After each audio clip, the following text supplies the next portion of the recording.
Hey everyone, what's going on? Maji here.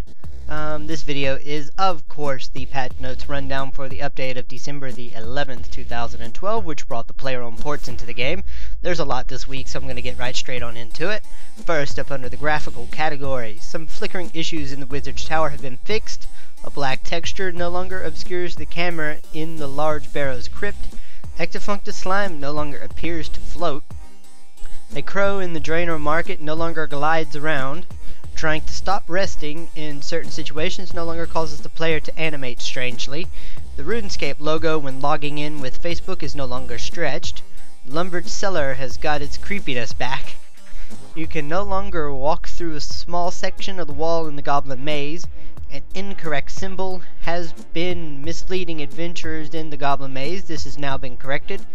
A wall in the Warriors Guild has been fixed. Height mapping around the lava in the Clan Wars has been corrected. The cliffs south of the Agility Pyramid have had some of their gaps filled in. 2 pools of lava in the wilderness have been made circular again.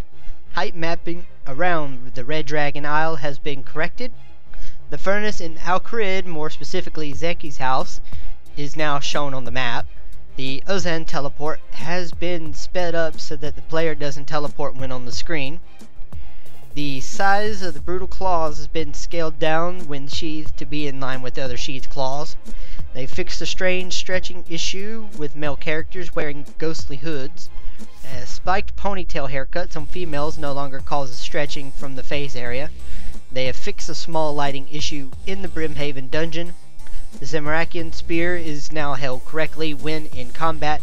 Inventory icons for steel weapons have been redone so they are no longer cut off. And finally, under graphical, the Berserker Curse no longer displays the sap strength icon in the skill advanced guide. Next up, under the quest challenges and achievements category, pickaxes are now crushing weapons instead of stabbing weapons to help players kill Toxtezket Dill and basically the Dill creatures from the Zar area. So the Tokarket Dill and the Toxtezket Dill. Those are some interesting names to say. The quest start requirements for Recruitment Drive and Jungle Potion have been updated to explain that the player needs to complete the new version of the Death Plateau quest to continue. Players who have bought membership while still on trial membership will now be able to start Rune Memories. The special runes in Rune Memories can now be used on the beam as well as on Ariane to withdraw the souls. Some small changes have been made to the cutscenes at the end of Rune Mysteries to stop players getting stuck if their graphics settings are too high. Next, under the skills and minigames category, the Soul Wars avatars can no longer become unkillable by raising their Slayer level with low health. Poisoning creatures in Barbarian Assault now has a greater effect. Some safe spots in the Barrow's tombs have been removed. Players trapped in the Flash Powder Factory corridors will no longer be kicked from the game. And they fixed an issue with mixed up Gravedigger fingerprints in a court case. And finally, under the other category, this is a huge category this week. Anyways, the Dark Set effect has been lowered. They've added studded leather boots and gloves to the crafting interface. Players can now store First Tower gear, the Scarecrow mask, Jester items, milestone capes, and the fake beak in a Dragon keepsake box. Teleporting using Sky Jump once again works on Spellbook teleports. Hairstyles are now saved with customizations presents. A new light blue preview state on the customization interface buttons has been created for when players are previewing outfits. Players can now recolor their Tokar outfit to be black. The Wicked hood, cape, robe top, and legs now remember your recolors when you put them in the keepsake box. Also, you can now recolor them once they're in the keepsake box by going to Wizard Phoenix.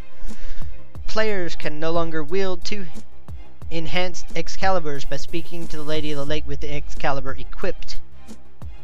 Making a Ceradim Brew awards 180 experience again. Fish cakes are now correctly listed as requiring level 31 to make in the MakeX interface. The MakeX interface now correctly works when creating summoning scrolls. All variants of cockatrice eggs are now recognized when making a summoning potion. Tauros no longer have incorrect stats. The Dominion Tower gloves will now degrade correctly. It is no longer possible to walk into a pillar within the Tears of Guthix cave. Urns now require the correct rune to complete them. Attacking the wrong ghost in Daemonheim is now balanced to make it more difficult. The requirements for the Granite Mace have now been corrected on the Grand Exchange. Blue Dragon Hide trim / gold sets are now free to play as well.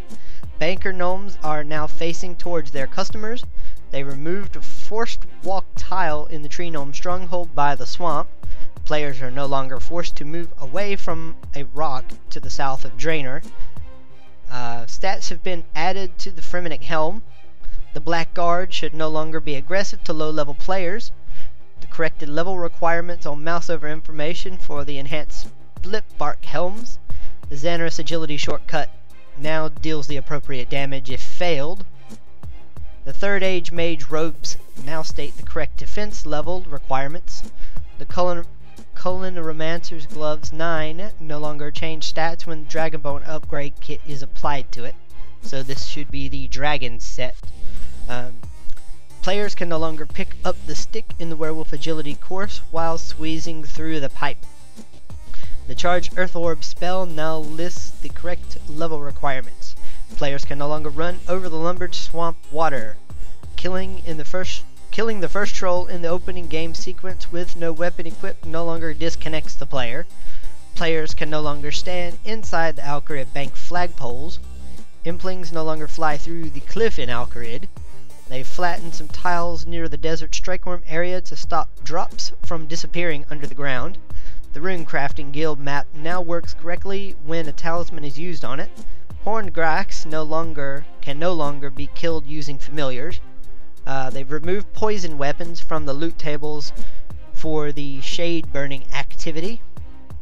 Eating white tree fruit no longer brings up null in the chat box.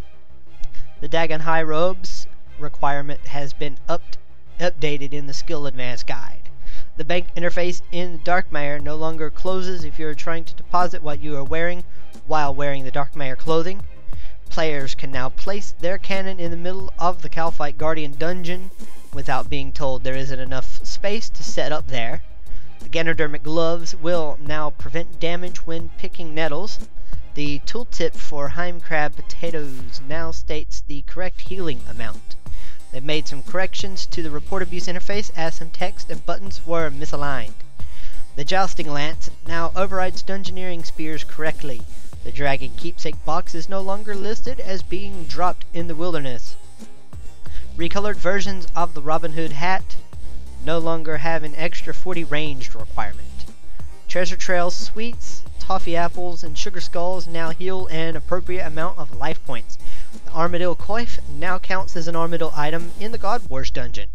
The Dwarf Multi-Cannon no longer targets clan avatars in areas it shouldn't. And finally, they've corrected the stats for the Ankh. I guess that's how you would say that. But anyways, that's the patch notes for this week. Check out one of the other 2 recent videos if you want to for the next update next week.